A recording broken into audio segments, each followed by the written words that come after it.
우리가 가장 큰 상처를 받을 때는 낯선 사람에게서가 아니라 가장 가까운 가족에게서입니다. 그리고 그 상처는 무심한 한마디에서 시작되곤 하죠. 오늘은 평생을 자식에게 바쳤지만 존중받지 못했던 한 어머니의 이야기, 그리고 그녀가 잃어버린 존엄을 되찾아가는 여정을 함께 나누려 합니다. 이 이야기가 누군가의 마음에 작은 울림이 되길 바라며요. 시작하기 전에 여러분의 구독과 좋아요는 저에게 큰 힘이 됩니다. 한 분의 응원이 더 많은 이야기들을 전할 수 있는 원동력이 됩니다. 늦가을 바람이 골목길을 지나며 낙엽을 흩날렸다. 감나무 가지에 남은 마지막 잎들이 바람에 흔들리고 있었다. 박은경은 거실 창가에 앉아 그 풍경을 바라보았다. 63세 나이. 은퇴한 지 3년이 지났다. 부엌에서는 보리차 끓는 소리가 들렸다. 은경은 일어나 주전자를 불에서 내렸다. 김이 모락모락 피어올랐다. 차를 주전자에 따라 식탁 위에 놓았다. 오늘은 특별한 날이었다. 오랜만에 자식들이 모두 모이기로 했다. 첫째 딸 지은, 둘째 아들 성훈, 막내딸 혜림. 세 남매가 한자리에 모이는 것은 몇 달 만이었다. 은경은 아침부터 장을 봤다. 아이들이 좋아하는 반찬을 만들기 위해 시장을 돌며 신선한 재료를 골랐다. 무, 배추, 고등어, 두부. 장바구니가 무거웠지만 마음은 가벼웠다. 집으로 돌아와 요리를 시작했다. 무나물을 무치고 배추전을 부치고 고등어 조림을 만들었다. 평생 해온 일이었다. 초등학교 교사로 30년을 일하면서도 집에 돌아오면 늘 부엌에 섰다. 남편이 세상을 떠난 지 10년이 넘었다. 심장마비였다. 갑작스러운 죽음이었다. 은경은 그날을 떠올릴 때마다 가슴이 아팠다. 하지만 이제는 익숙해졌다. 혼자 사는 것에 거실을 정리하고 방을 청소했다. 먼지 하나 없이 깨끗하게, 자식들이 편하게 쉴 수 있도록. 오후가 되자 식탁을 차렸다. 반찬들이 가득 올라갔다. 은경은 잠시 식탁을 바라보았다. 오랫동안 비워두었던 식탁. 혼자 먹는 밥은 늘 간단했다. 하지만 오늘은 달랐다. 묘한 설렘이 가슴속에 피어올랐다. 아이들이 좋아할까? 그 생각이 들자 미소가 지어졌다. 은경은 거울을 보았다. 흰 머리가 섞인 머리, 주름진 얼굴. 하지만 눈빛만은 여전히 밝았다. 오후 5시쯤 현관벨이 울렸다. 은경은 서둘러 문을 열었다. 첫째 딸 지은이 서 있었다. 엄마, 어서 와. 잘 왔니? 지은은 피곤한 표정으로 집 안으로 들어왔다. 광고 회사 대리로 일하는 지은은 늘 바빴다. 엄마, 뭐 이렇게 많이 하셨어요? 지은은 식탁을 보며 말했다. 아이들 오는데 당연하지. 그래도 너무 하신 거 아니에요? 은경은 대답하지 않았다. 대신 차를 따라 건넸다. 지은은 소파에 앉아 휴대폰을 꺼냈다. 1시간 후 둘째 아들 성훈이 도착했다. 35의 나이지만 여전히 일을 찾고 있었다. 자영업을 준비 중이라고 했다. 엄마 안녕하세요. 응, 잘 왔어. 성훈은 식탁을 보며 감탄했다. 와, 진짜 많이 하셨네요. 내가 좋아하는 거 만들었어. 고맙습니다. 성훈은 지은 옆에 앉았다. 두 남매는 가끔 휴대폰을 보며 시간을 보냈다. 저녁 6시 막내딸 혜림이 도착했다.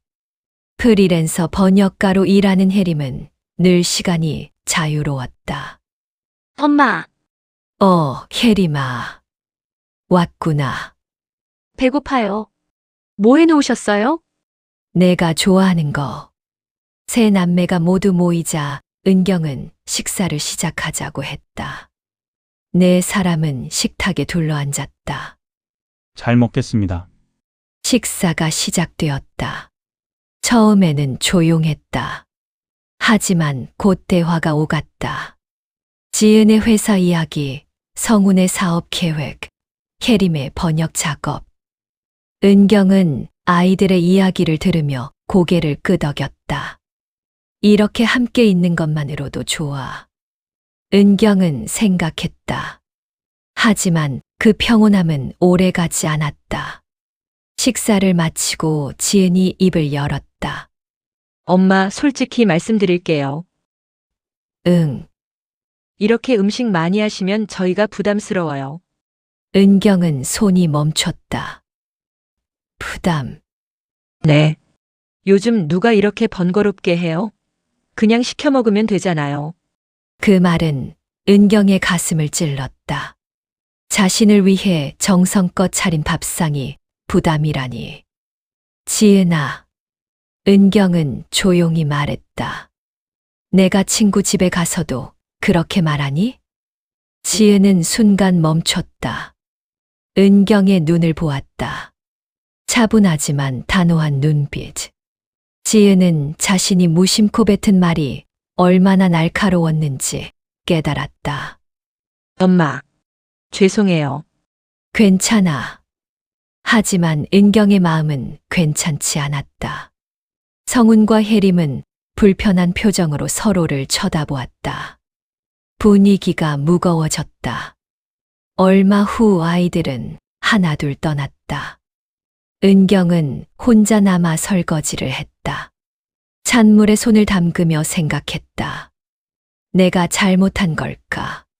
자식들을 위해 한 일이 부담이었다니. 은경은 눈물이 나려는 것을 참았다. 설거지를 마치고 거실로 돌아왔다. 창밖을 보았다. 어둠이 내리고 있었다. 감나무가 바람에 흔들렸다. 은경은 소파에 앉아 차를 마셨다. 남편의 사진을 보았다. 당신이 있었다면 좋았을 텐데. 속삭였다. 하지만 남편은 대답하지 않았다. 은경은 한참을 앉아 있다가 잠자리에 들었다. 오늘 하루가 길고 무겁게 느껴졌다. 때로는 가장 가까운 이의 무심한 한마디가 수십 년의 정성을 무너뜨리기도 한다. 지난 저녁 식사 이후 며칠이 지났다. 박은경은 평소처럼 생활했다. 아침에 일어나 집을 청소하고 텃밭을 돌보고 책을 읽었다. 은퇴 후의 일상은 고요했다. 하지만 지은의 말이 계속 마음에 걸렸다. 부담스럽다. 그 단어가 머릿속을 떠나지 않았다. 은경은 자신이 잘못한 걸까 생각했다. 아이들을 위해 음식을 만드는 것이 잘못인가? 정성을 쏟는 것이 부담인가? 목요일 저녁 현관벨이 울렸다. 은경은 문을 열었다. 첫째 딸 박지은이 서 있었다. 회사 가방을 메고 피곤한 표정이었다. 엄마, 퇴근하는 길에 들렀어요. 어서 와. 저녁은 먹었니? 아직이요. 그럼 엄마가 뭐 해줄게. 은경은 부엌으로 갔다. 냉장고를 열어 재료를 꺼냈다. 간단하게 김치찌개를 끓이기로 했다. 지은은 거실 소파에 앉아 휴대폰을 보고 있었다. 15분 후 저녁상이 차려졌다. 김치찌개, 밥, 반찬 몇 가지. 간단했지만 정갈했다. 두 사람은 식탁에 마주 앉았다. 잘 먹겠습니다. 지은은 밥을 한 숟가락 먹고 말했다. 엄마, 맛있어요. 그래, 다행이다. 식사를 하는 동안 지은은 회사 이야기를 했다. 새로운 프로젝트, 까다로운 상사, 밤늦게까지 이어지는 회의. 은경은 고개를 끄덕이며 들었다. 힘들겠구나. 네. 요즘 정말 힘들어요. 식사를 마치고 은경이 설거지를 하려 하자 지은이 말했다. 엄마, 제가 할게요. 아니야, 괜찮아. 아니에요. 제가 할게요. 지은은 일어나 부엌으로 갔다. 설거지를 하면서 무언가 말하고 싶은 듯 했다. 은경은 옆에서 행주로 그릇을 닦았다. 엄마, 응. 지난번에 제가 한 말. 죄송해요. 은경은 손을 멈췄다. 무슨 말? 부담스럽다고 한 거요. 생각해보니 제가 너무 무례했어요. 은경은 지은을 바라보았다. 딸은 미안한 표정이었다. 괜찮아. 아니에요. 괜찮지 않아요. 엄마가 정성껏 해주신 건데 제가 그렇게 말하면 안 됐어요. 지은의 목소리가 떨렸다. 은경은 딸의 어깨를 가만히 안았다. 지은아, 엄마는 이해해. 너도 힘들었겠지. 회사 일도 바쁘고. 그래도 그렇지. 엄마한테 그런 말을 하면 안 되는 건데. 두 사람은 한참 동안 그렇게 서 있었다. 설거지는 잠시 멈췄다. 설거지를 마치고 거실로 돌아왔다. 은경은 차를 준비했다. 따뜻한 보리차. 두 사람은 소파에 앉아 차를 마셨다. 지은이 조심스럽게 말했다. 엄마, 회사에서 동료 한 명이 부모님 얘기를 하더라고요. 응, 그 동료는 어머니가 아프셔서 병원에 자주 다니신대요. 그런데 자기는 회사 일 때문에 못 모시고 간다고. 은경은 차를 마시며 들었다. 그래서 제가 생각했어요. 저도 엄마한테 그런 식으로 대하고 있구나. 지은아, 아니에요. 정말 그래요.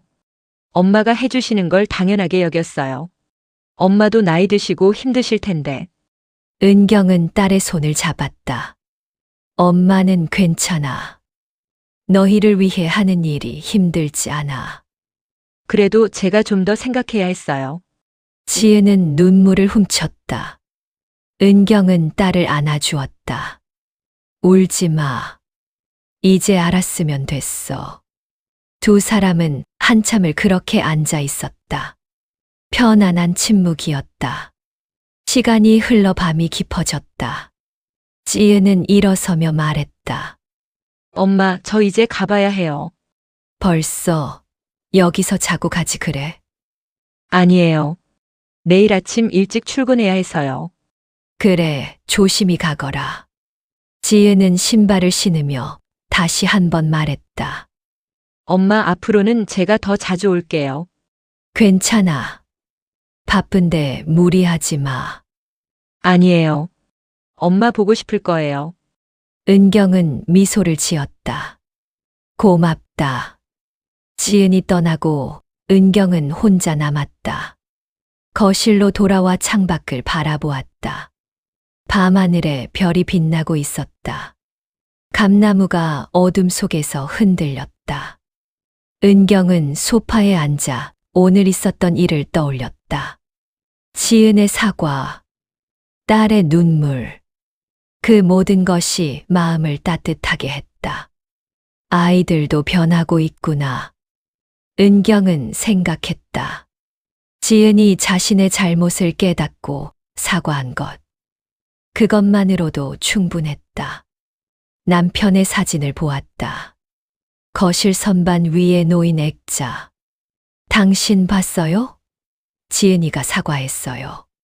속삭였다. 사진 속 남편은 미소 짓고 있었다.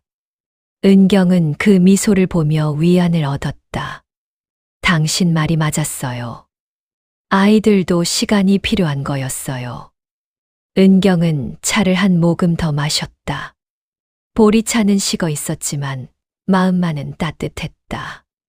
그날 밤 은경은 편안하게 잠들었다.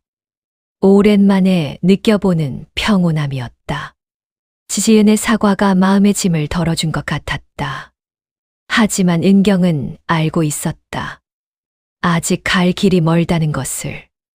둘째 아들 성운, 막내딸 혜림. 그들과도 대화가 필요했다. 하지만 오늘은 지은과의 화해만으로도 충분했다. 은경은 눈을 감았다. 남편이 생전에 했던 말이 떠올랐다. 당신은 아이들한테 엄마이기도 하지만 그 전에 당신 자신이야. 그 말을 가슴에 새기며 잠에 들었다.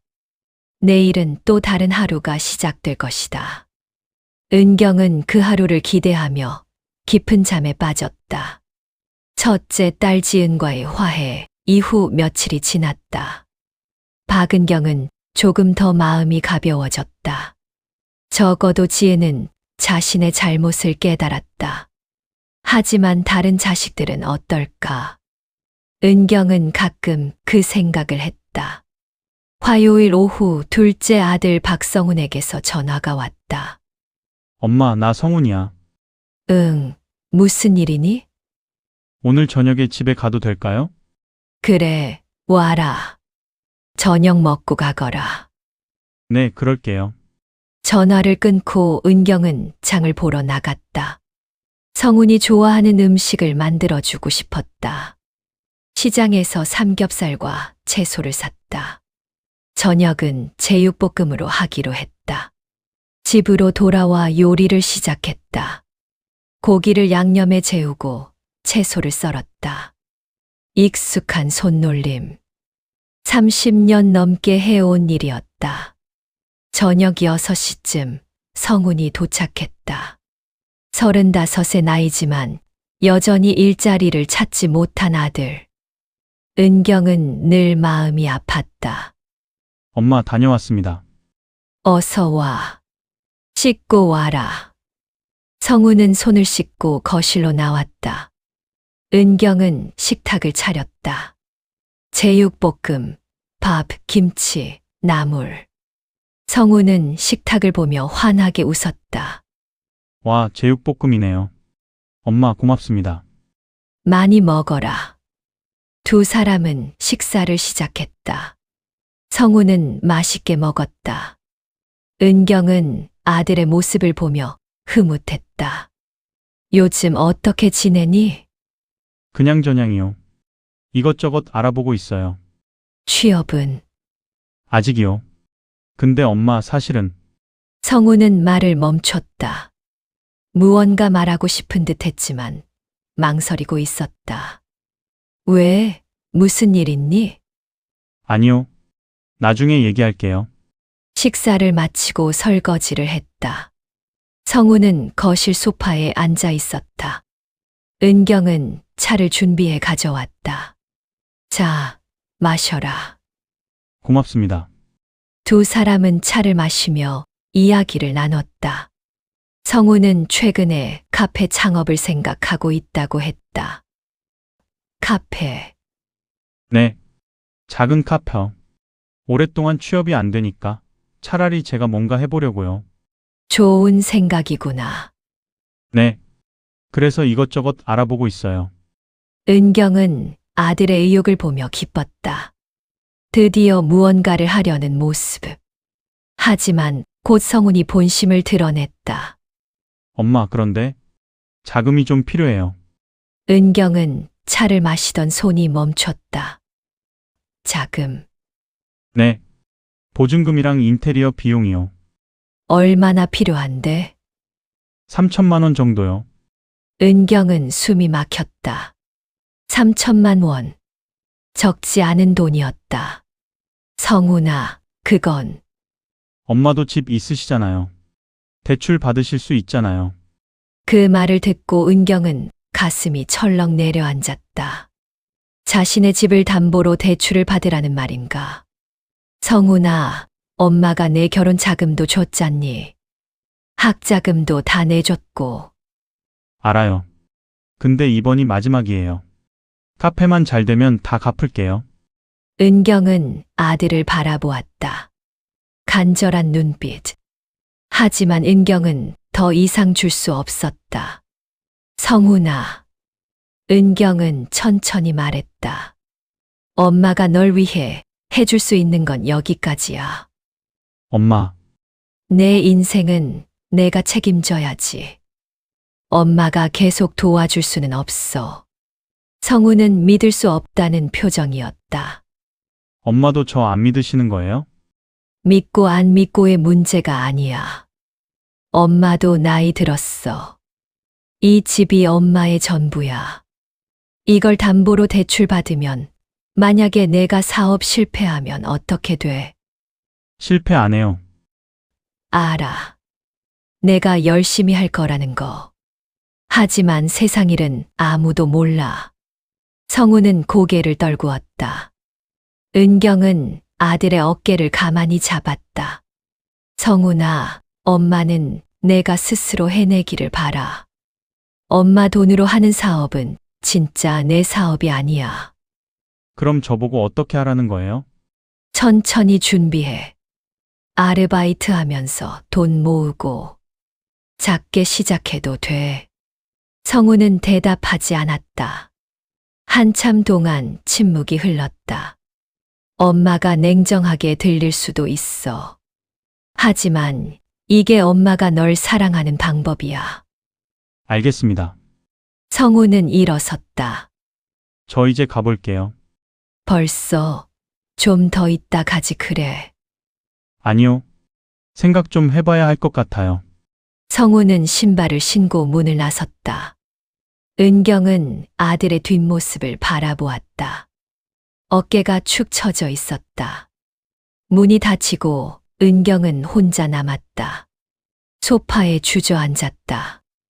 마음이 무거웠다. 내가 잘한 걸까? 아들을 거절한 것. 그것이 옳은 일이었을까? 은경은 자신이 없었다. 하지만 이내 은경은 자신을 다잡았다. 자신도 지켜야 할 삶이 있었다. 이 집은 은경의 전부였다. 남편과 함께 산 추억이 가득한 곳. 그것을 함부로 담보로 잡을 수는 없었다. 은경은 창밖을 바라보았다. 어둠이 내리고 있었다. 감나무가 바람에 흔들렸다. 성훈아, 미안해. 하지만 이게 엄마가 할 수 있는 최선이야. 은경은 속으로 중얼거렸다. 눈물이 나려 했지만 참았다. 울면 안 된다. 자신의 결정을 믿어야 한다. 그날 밤 은경은 잠을 이루지 못했다. 계속 성훈 생각이 났다. 실망한 얼굴, 축 처진 어깨, 모든 것이 가슴을 아프게 했다. 하지만 은경은 알고 있었다. 이것이 아들을 위한 길이라는 것을. 계속 의존하게 하는 것보다 스스로 서게 하는 것이 진짜 사랑이라는 것을. 새벽이 되어서야 은경은 잠들었다. 꿈속에서 남편이 나타났다. 그는 은경의 손을 잡고 말했다. 잘했어. 당신은 옳은 일을 한 거야. 은경은 꿈속에서도 울었다. 하지만 남편의 말이 위로가 되었다. 아침이 밝았을 때 은경은 조금 더 평온한 마음으로 일어났다. 사랑이라는 이름으로 이어진 부탁하지만 그 끝에 남는 건 부모의 고단함일 때가 많다. 아들 성훈과의 대화 이후 박은경은 며칠 동안 마음이 무거웠다. 자식을 거절한다는 것. 그것이 얼마나 어려운 일인지 새삼 깨달았다. 하지만 은경은 자신의 결정을 믿기로 했다. 금요일 오전 막내딸 박혜림에게서 전화가 왔다. 엄마, 나 혜림이야. 응, 무슨 일이니? 오늘 은행 좀 같이 가주실 수 있어요? 은행, 무슨 일인데? 통장 만들어야 하는데 혼자 가면 복잡해서요. 은경은 잠시 망설였다. 32의 나이에 혼자 은행도 못 가는 걸까? 하지만 딸의 부탁을 거절할 수 없었다. 그래, 알았어. 몇 시에 갈까? 2시에 엄마 집 앞으로 갈게요. 전화를 끊고 은경은 준비를 했다. 옷을 갈아입고 가방을 챙겼다. 오랜만에 나가는 외출이었다. 2시 정각 혜림이 도착했다. 차를 몰고 왔다. 은경은 차에 탔다. 엄마 고마워요. 괜찮아. 은행으로 가는 길에 혜림은 최근 일 이야기를 했다. 번역 일이 많아졌다고. 바빠서 정신이 없다고. 그래도 일이 있으니 다행이구나. 네. 근데 너무 바빠서 은행 갈 시간도 없어요. 은경은 대답하지 않았다. 바쁜 것과 혼자 못 가는 것은 다른 문제 같았다. 은행에 도착했다. 2 사람은 번호표를 뽑고 기다렸다. 혜림은 휴대폰을 보고 있었다. 은경은 주변을 둘러보았다. 많은 사람들이 기다리고 있었다. 순서가 되어 창구로 갔다. 직원이 필요한 서류를 물었다. 혜림은 은경을 보며 말했다. 엄마 뭐라고 하세요? 신분증 가져왔니? 네, 여기요. 은경은 직원과 이야기를 나눴다. 통장 종류, 필요한 정보. 모든 것을 은경이 처리했다. 혜림은 옆에서 지켜만 보고 있었다. 30분 후 일이 끝났다. 2 사람은 은행을 나왔다. 엄마 고마워요. 엄마 아니었으면 혼자 못했을 거예요. 혜림아. 은경은 딸을 보았다. 너 32이야. 이런 거 혼자 할 수 있어야지. 그래도 어려워요. 은행 직원들 말도 빠르고. 천천히 물어보면 돼. 다들 친절해. 혜림은 불편한 표정을 지었다. 차를 몰고 집으로 돌아가는 길, 침묵이 흘렀다. 집에 도착하자 혜림이 물었다. 엄마 들어가서 차 한잔 할래요? 그래. 2 사람은 집으로 들어갔다. 은경은 차를 준비했다. 혜림은 거실 소파에 앉아 있었다. 혜림아, 컴퓨터 좀 봐주실 수 있니? 왜요? 자꾸 이상하게 꺼져. 혜림은 컴퓨터로 갔다. 켜보니 화면이 나타났다. 하지만 무언가 설정이 잘못된 것 같았다. 은경은 여기저기 눌러봤지만 해결되지 않았다. 엄마가 잘 모르겠네. 혜림은 다가와서 보더니 실소를 터뜨렸다. 엄마 요즘 이런 것도 모르세요? 참 답답하다니까. 그 말을 듣고 은경은 손을 멈췄다. 천천히 고개를 들어 딸을 보았다. 답답하다고? 네. 이건 기본인데. 설정에서 전원 관리만 바꾸면 되는 거예요. 혜림은 능숙하게 설정을 바꿨다. 문제가 해결되었다. 봐요. 이렇게 간단한 건데. 은경은 딸을 바라보았다. 혜림은 자랑스러운 표정이었다. 혜림아. 네. 은경은 조용히 말했다. 모른다고 무능한 게 아니야. 네. 내가 조금 더 안다고 해서 내가 너보다 못한 사람이 되는 건 아니란다. 혜림은 움찔했다. 은경의 눈빛이 진지했다. 엄마는 30년 동안 아이들을 가르쳤어. 컴퓨터는 잘 모르지만 다른 걸 많이 알아.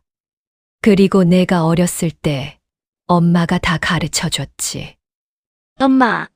지금 내가 아는 것들 누가 가르쳐 줬니? 엄마가 가르쳐 준 게 많아.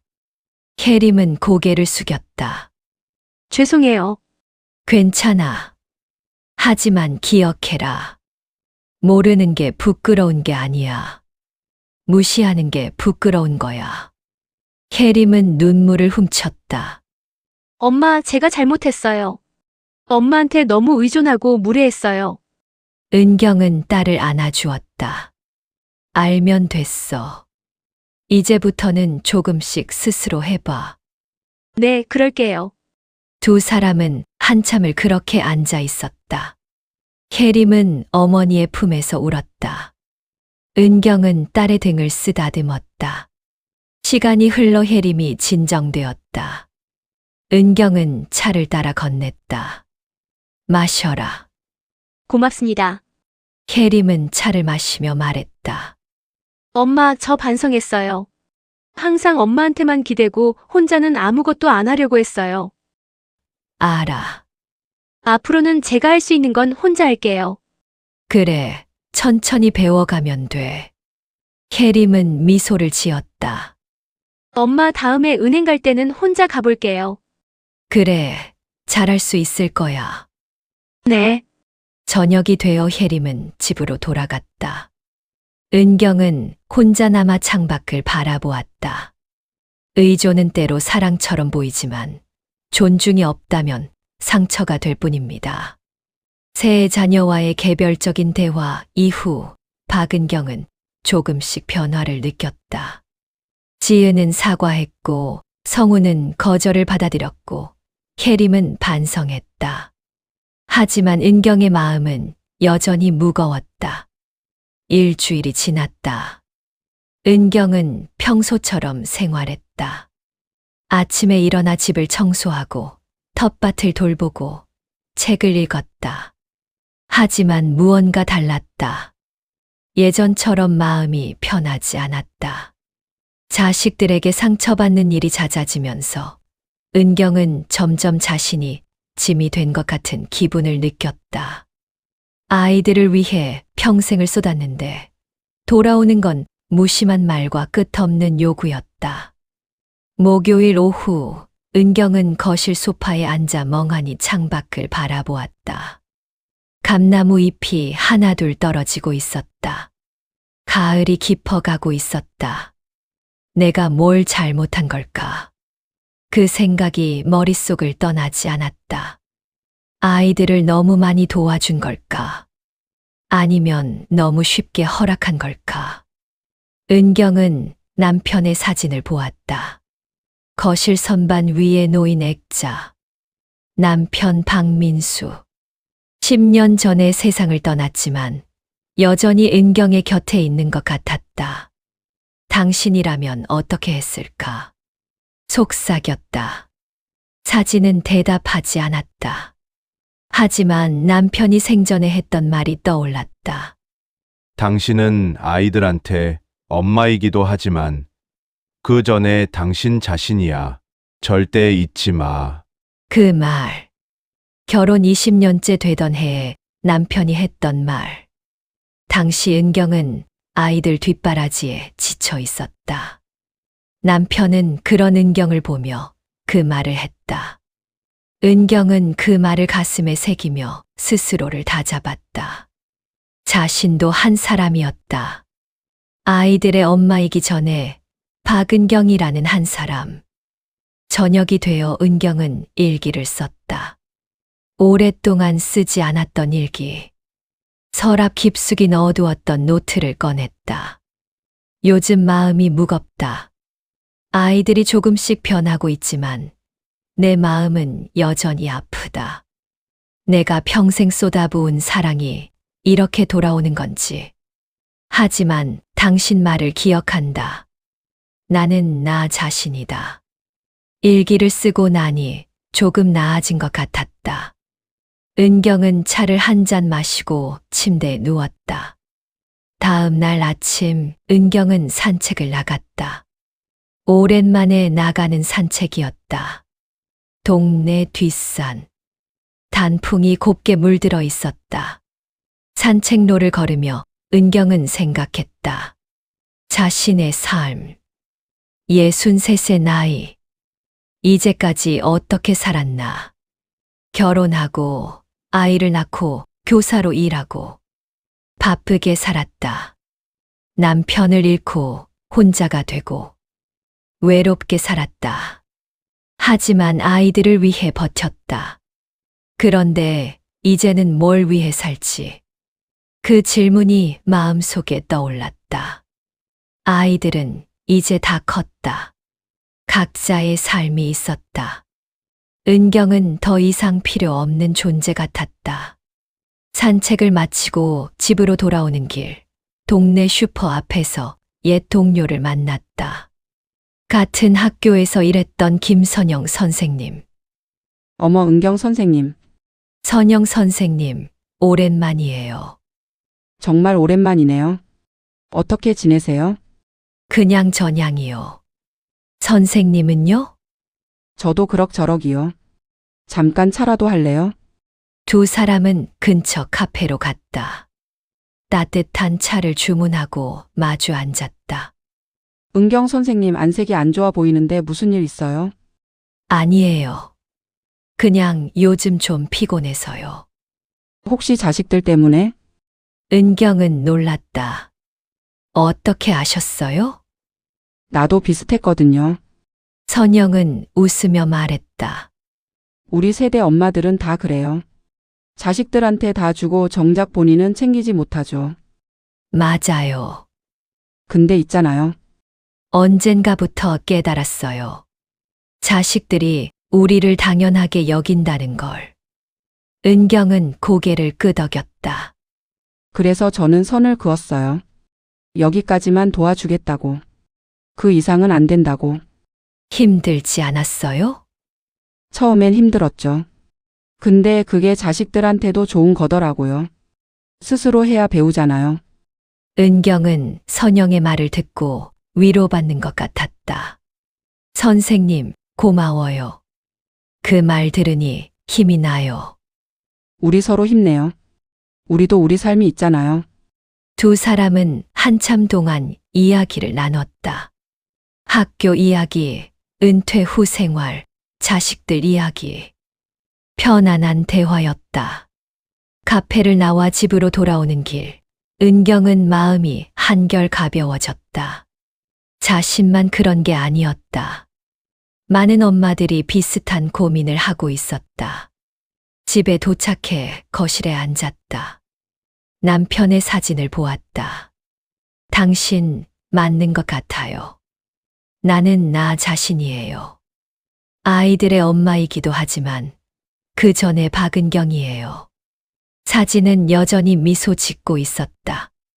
은경은 결심했다. 더 이상 자신을 희생하지 않기로.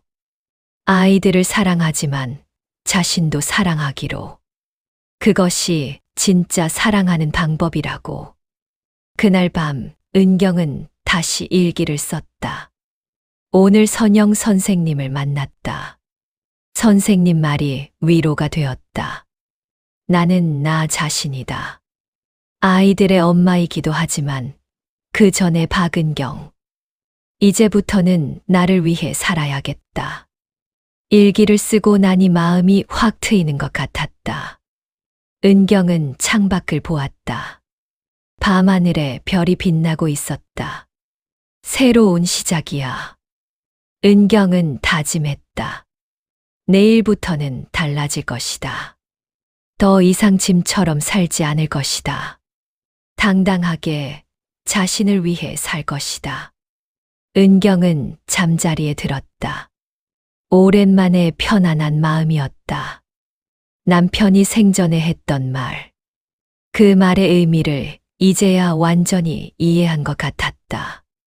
당신은 아이들한테 엄마이기도 하지만 그 전에 당신 자신이야. 은경은 그 말을 가슴에 새기며 눈을 감았다. 내일은 새로운 하루가 시작될 것이다. 박은경이라는 한 사람으로서의 하루. 자식에게 기대어 살기보다 자식에게 존중받고 싶은 마음, 그것이 부모의 진짜 바람이 아닐까요? 박은경이 스스로를 다잡기로 결심한 지 며칠이 지났다. 하지만 현실은 쉽게 변하지 않았다. 토요일 저녁 세 자녀가 모두 집에 모이기로 했다. 은경은 설렘과 불안이 섞인 마음으로 저녁 준비를 했다. 식탁에는 음식이 가득했다. 갈비찜, 잡채, 전, 나물. 은경이 정성껏 준비한 것들이었다. 하지만 이번에는 조금 달랐다. 예전처럼 과하게 하지 않았다. 적당히 자신의 부담이 되지 않을 만큼만. 저녁 6시, 첫째 딸 박지은이 먼저 도착했다. 엄마 다녀왔어요. 어서 와. 이어서 둘째 아들 박성훈과 막내딸 박혜림도 도착했다. 네 사람은 식탁에 둘러앉았다. 잘 먹겠습니다. 식사가 시작되었다. 처음에는 평화로웠다. 음식을 먹으며 가벼운 대화를 나눴다. 하지만 곧 분위기가 바뀌기 시작했다. 지은이 입을 열었다. 엄마 이번에도 이렇게 많이 하셨네요. 은경은 숟가락을 든 손이 멈췄다. 많이 한 것 같아. 네. 저번에 말씀드렸잖아요. 부담스럽다고. 이 정도면 적당한 것 같은데. 그래도 시켜 먹는 게 편하잖아요. 은경은 대답하지 않았다. 지은은 사과했다고 생각했는데 여전히 같은 말을 하고 있었다. 성훈이 말했다. 엄마, 저 카페 얘기 다시 해도 될까요? 성훈아, 아니, 들어만 보세요. 제가 아르바이트 시작했어요. 근데 돈 모으려면 시간이 너무 오래 걸려요. 그래서 그래서 뭐? 조금만 도와주시면 안 될까요? 1,000만 원만이라도. 은경은 한숨을 쉬었다. 지난번에 분명히 거절했는데 또다시 같은 요구를 하고 있었다. 혜림도 끼어들었다. 엄마, 저도 부탁 있어요. 뭔데? 다음 주에 세금 신고해야 하는데 같이 가주실 수 있어요? 혼자는 어려워서요. 은경은 딸을 보았다. 혜림아, 지난번에 혼자 해보라고 했잖니. 그래도 어려워요. 엄마가 도와주시면 금방 끝나잖아요. 은경은 세 자녀를 차례로 바라보았다. 지은은 여전히 음식이 부담스럽다 했고, 성우는 다시금 돈을 달라 했고, 혜림은 계속 도움을 청했다. 아무것도 변하지 않았구나. 은경은 깨달았다. 아이들은 입으로만 반성했지, 실제로는 변하지 않았다. 여전히 어머니를 당연하게 여기고 있었다. 은경은 젓가락을 내려놓았다. 그만 먹을래. 엄마, 왜요? 배불러. 은경은 일어났다. 거실로 가려는데 지은이 물었다. 엄마 어디 가세요? 잠깐 쉴게. 은경은 거실 소파에 앉았다. 가슴이 답답했다. 아이들의 목소리가 식탁에서 들렸다. 엄마 왜 저러시지? 모르겠어. 요즘 좀 이상하신 것 같아. 그 말을 듣고 은경은 참았던 감정이 폭발했다. 일어나 식탁으로 돌아갔다. 내가 이상해. 세 자녀는 놀란 표정으로 어머니를 보았다. 엄마, 너희가 이상한 거야. 나는 너희에게 평생을 줬어. 평생을. 은경의 목소리가 떨렸다. 너희를 낳고 키우고 먹이고 입히고 학교 보내고 대학 보내고 결혼시키고 내가 뭘 안 해줬니? 엄마 진정하세요.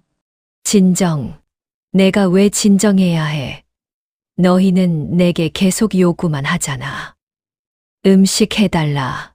돈 달라. 일 도와달라. 끝이 없어. 은경은 자리를 박차고 섰다. 하지만 이제는 더 줄 수 없어. 나는 너희 하녀가 아니고 지갑도 아니야. 세 자녀는 침묵했다. 어머니의 분노를 처음 봤다. 나는 한 사람으로 존중받고 싶다. 너희 엄마이기 전에 박은경이라는 한 사람으로. 은경은 눈물을 흘렸다. 참았던 모든 감정이 터져 나왔다. 너희가 어렸을 때 나는 모든 걸 포기했어. 내 꿈도, 내 시간도. 너희를 위해서. 근데 너희는 그걸 당연하게 여겨. 엄마 죄송해요. 지은이 일어나 어머니에게 다가갔다. 저희가 잘못했어요. 엄마를 너무 당연하게 생각했어요. 성훈과 혜림도 고개를 숙였다. 엄마 미안해요. 하지만 은경은 멈추지 않았다. 미안하다는 말만 하면 뭐해. 너희는 변하지 않잖아. 지은이 너 지난번에 사과했으면서 오늘 또 같은 말 했어. 성훈이 너 거절했는데 또 돈 달라고 해. 혜림이 너 혼자 하라고 했는데 또 도와달라고 하잖아. 세 자녀는 할 말을 잃었다. 은경의 말이 모두 사실이었다. 너희는 입으로만 반성하고 실제로는 아무것도 변하지 않았어. 은경은 방으로 들어갔다. 문을 닫고 침대에 주저앉았다. 눈물이 멈추지 않았다. 가슴이 미어지는 것 같았다. 거실에서는 세 자녀가 조용히 앉아 있었다. 아무도 말하지 않았다. 어머니의 분노가 얼마나 깊었는지 이제야 깨달았다. 한참 후 지은이 방문을 두드렸다. 엄마, 저예요. 대답이 없었다. 엄마, 들어가도 될까요? 여전히 대답이 없었다. 지은은 조심스럽게 문을 열었다. 은경은 침대에 앉아 창밖을 보고 있었다.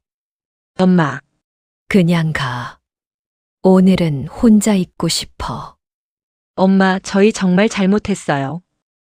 알아. 근데 오늘은 그냥 가줘. 내일 얘기하자. 지은은 더 이상 말하지 못하고 나왔다. 세 자녀는 집을 떠났다. 떠나면서도 마음이 무거웠다. 은경은 혼자 남아 눈물을 흘렸다. 오늘 했던 말들이 머릿속을 맴돌았다. 너무 심하게 말한 걸까? 하지만 할 수밖에 없었다. 더 이상 참을 수 없었다. 밤이 깊어갔다. 은경은 창밖을 보았다. 감나무가 어둠 속에서 흔들리고 있었다. 남편의 사진을 보았다. 당신, 제가 잘한 걸까요? 사진은 대답하지 않았다. 은경은 한숨을 쉬고 누웠다. 오늘 하루가 너무 길게 느껴졌다. 하지만 마음 한편으로는 후련했다. 드디어 자신의 감정을 표현했다. 더 이상 참지 않았다. 이제 아이들이 어떻게 변할지는 그들의 몫이었다. 은경은 눈을 감았다. 내일은 또 다른 하루가 시작될 것이다. 그 하루를 기다리며 잠에 들었다. 상처는 쌓이고 결국 한순간 폭발합니다. 그때 비로소 드러나는 건 부모의 목소리다. 지은은 회사 복도를 걸으며 휴대폰을 들여다보고 있었다. 엄마에게서 온 메시지였다. 간단한 안부였지만 그녀는 답장조차 하지 않은 채 주머니에 휴대폰을 밀어 넣었다. 점심시간 동료 수진이 전화를 받으며 밝게 웃는 모습이 눈에 들어왔다. 수진은 통화를 마치고 돌아와 행복한 표정으로 말했다. 우리 엄마가 반찬 해주신대. 퇴근하고 들르래. 지은은 무심코 대꾸했다. 또, 요즘 누가 그렇게 해? 편의점에 다 있는데. 수진은 고개를 저으며 부드럽게 말했다. 나는 그게 좋던데. 엄마가 해주시는 거잖아. 나중에 후회하기 싫어서라도 지금 많이 받아두려고. 그 말이 지은의 가슴을 찔렀다. 그녀는 아무 말도 하지 못한 채 자리로 돌아갔다. 책상 앞에 앉아서도 수진의 말이 머릿속을 떠나지 않았다. 자신이 엄마에게 했던 말들이 하나씩 떠올랐다. 번거롭다고, 요즘 누가 그러냐고, 부담스럽다고 했던 모든 말들이 이제는 칼처럼 자신을 찔러왔다. 지은은 천천히 휴대폰을 꺼내 엄마의 메시지를 다시 읽었다. 그리고 한참을 망설이다가 답장을 보냈다. 엄마, 이번 주말에 집에 갈게요. 같이 저녁 먹어요. 성우는 새벽부터 택배 상하차 아르바이트 현장에 나가 있었다. 손은 거칠어졌고 허리는 끊어질 듯 아팠지만 그는 이를 악물고 견뎠다. 사업 자금을 엄마에게 요구했던 그날 이후 그는 더 이상 손을 벌릴 수 없다는 걸 깨달았다. 아니, 정확히는 벌려서는 안 된다는 것을 알았다. 동료 노동자들 틈에서 일하며 그는 처음으로 자신이 얼마나 철없었는지 느꼈다. 옆에서 일하던 50대 남성은 쉬는 시간에 물을 마시며 말했다. 젊은 친구가 고생이 많네. 뭐 하려고 이렇게 고생해? 성우는 잠시 망설이다가 답했다. 작은 가게 하나 차리려고요. 남성은 고개를 끄덕이며 씁쓸하게 웃었다. 좋아. 그런데 부모님한테 손 벌리지는 마. 나도 그래서 지금까지 후회하거든. 성우는 그 말에 아무 대꾸도 하지 못했다. 그는 이미 엄마에게 손을 벌렸고 엄마는 거절했다. 그 순간에 엄마 표정이 떠올랐다. 슬프고 지치고 실망한 그 눈빛. 성우는 물병을 내려놓으며 다짐했다.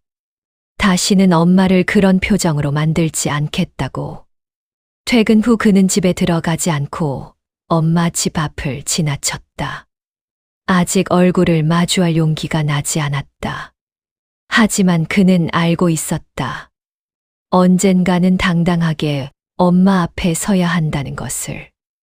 그리고 그때는 빈손이 아니라 자신의 힘으로 이룬 무언가를 들고 가야 한다는 것을. 캐림은 노트북 앞에 앉아 번역 작업을 하던 중 문득 시선을 들었다. 창밖으로 낙엽이 바람에 흩날리고 있었다. 며칠 전 엄마에게 했던 말이 계속 마음에 걸렸다. 컴퓨터를 못 다룬다고 답답하다고 했던 그 말. 캐림은 자신도 모르게 한숨을 내쉬었다. 그녀는 휴대폰을 들어 엄마에게 전화를 걸었다. 벨소리가 몇 번 울리고 엄마의 목소리가 들렸다. 응, 캐림아.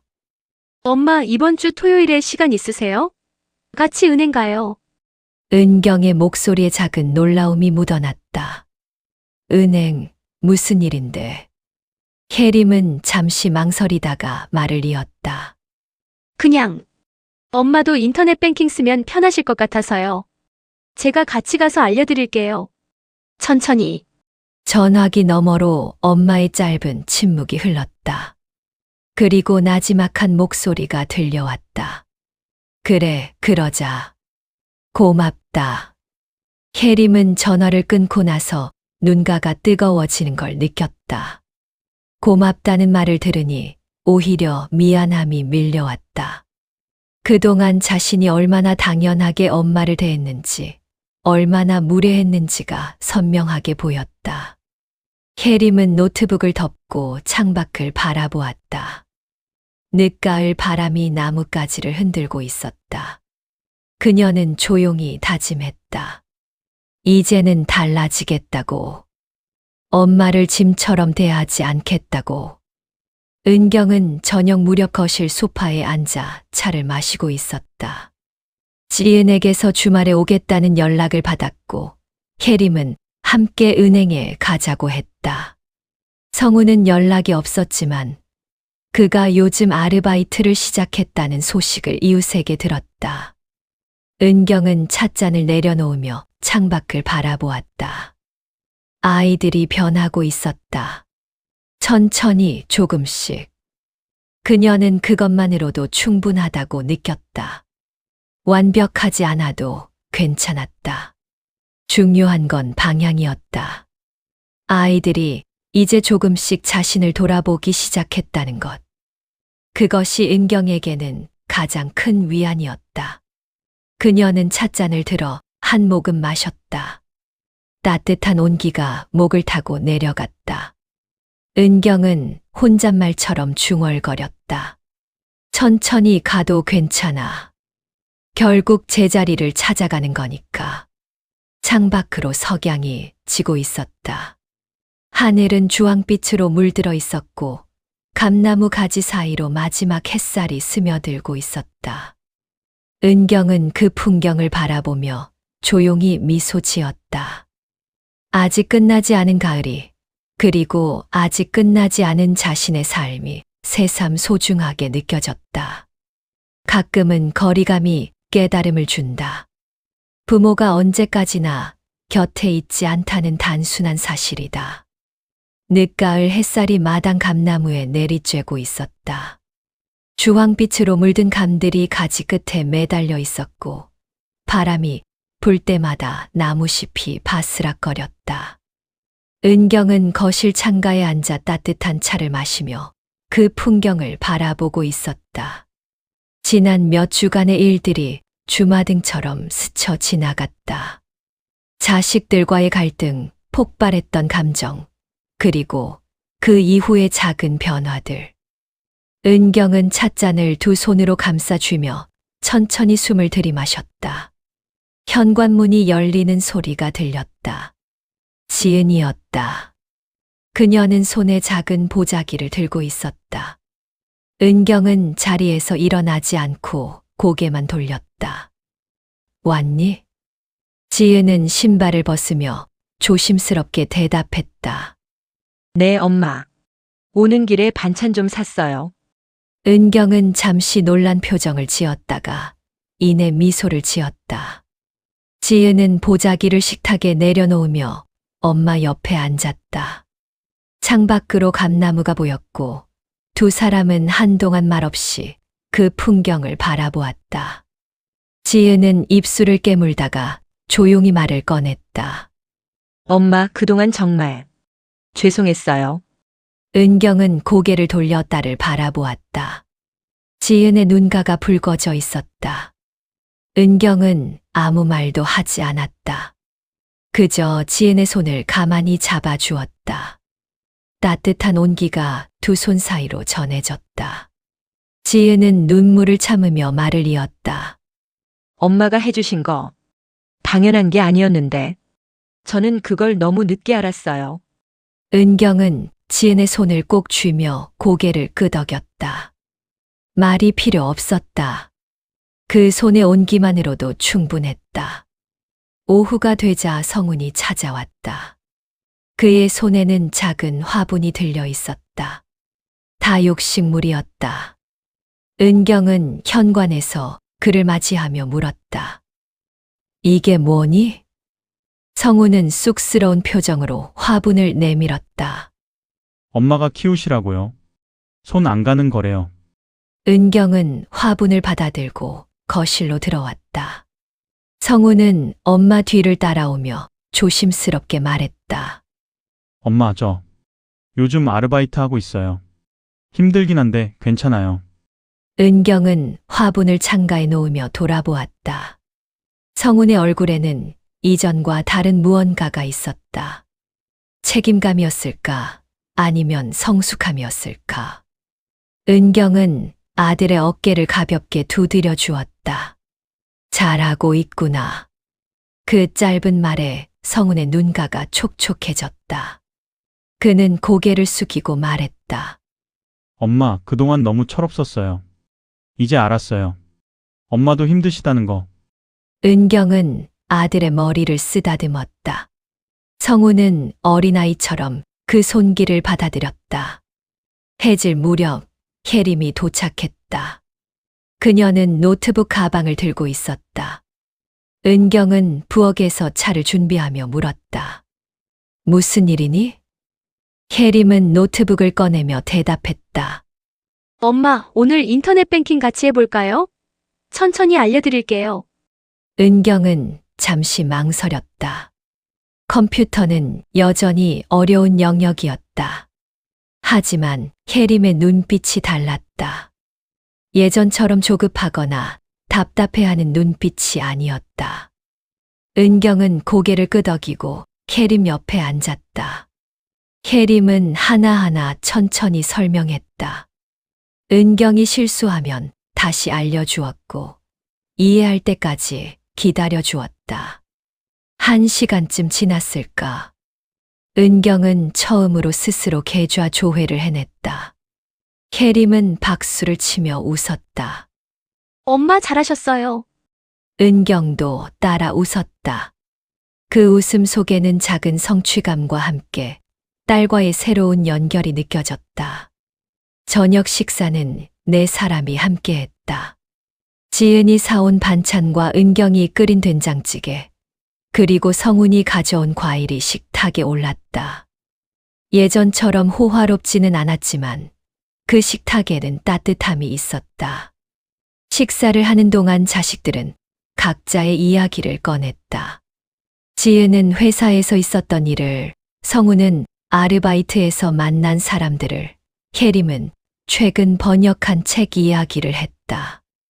은경은 그저 조용히 듣고 있었다. 가끔 고개를 끄덕이거나 짧게 맞장구를 쳤다. 그것만으로도 충분했다. 식사를 마치고 자식들이 설거지를 하는 동안 은경은 다시 창가로 돌아왔다. 어둠이 내려앉은 마당에 감나무가 서 있었다. 가로등 불빛 아래 감들이 은은하게 빛났다. 은경은 찻잔을 들고 그 풍경을 바라보았다. 마음이 평온했다. 완벽하지 않았지만 그래서 더 진실했다. 자식들은 여전히 부족했고 때로는 서툴렀다. 하지만 이제는 노력하고 있었다. 그것이 은경에게는 가장 큰 위로였다. 지은이 다가와 엄마 옆에 섰다. 엄마 괜찮으세요? 은경은 고개를 끄덕이며 대답했다. 응, 괜찮아. 아주 괜찮단다. 지은은 엄마의 어깨에 머리를 기댔다. 은경은 딸의 머리를 쓰다듬으며 창밖을 바라보았다. 늦가을의 밤은 고요했다. 바람이 나뭇가지를 흔들고 낙엽이 바닥에 떨어지는 소리가 작게 들렸다. 은경은 혼잣말처럼 중얼거렸다. 나는 아직 살아있는 사람이야. 누군가의 짐이 아니라 내 삶의 주인이지. 그 말을 들은 지은이 고개를 들었다. 은경은 미소를 지으며 딸을 바라보았다. 지은도 따라 웃었다. 두 사람은 다시 창밖을 바라보았다. 감나무는 여전히 그 자리에 서 있었다. 오랜 세월 바람과 비를 견디며 자란 나무. 은경은 그 나무가 자신과 닮았다고 느꼈다. 흔들리지만 쓰러지지 않는 그런 나무. 자식들이 떠난 후 은경은 혼자 거실에 앉아 있었다. 정적이 흘렀지만 외롭지 않았다. 그녀는 찻잔을 들어 마지막 한 모금을 마셨다. 따뜻한 온기가 몸속으로 퍼져나갔다.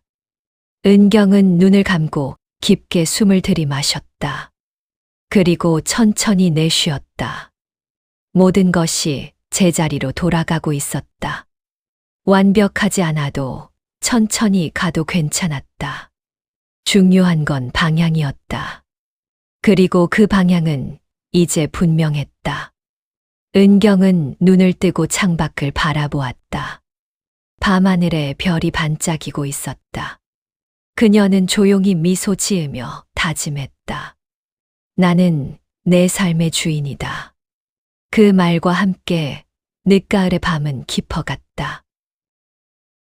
존엄은 거창한 것이 아닙니다. 그저 나는 여전히 내 삶의 주인이다라는 다짐에서 시작됩니다. 가장 가까운 사람에게 존중받는 것. 그것이 부모의 진짜 행복이자 우리 모두가 바라는 삶 아닐까요? 저는 매주 월요일, 목요일, 토요일에 새로운 이야기를 전해드립니다. 알림을 켜두시면 소중한 이야기를 놓치지 않고 함께 하실 수 있습니다. 다음 이야기에서 다시 찾아뵙겠습니다.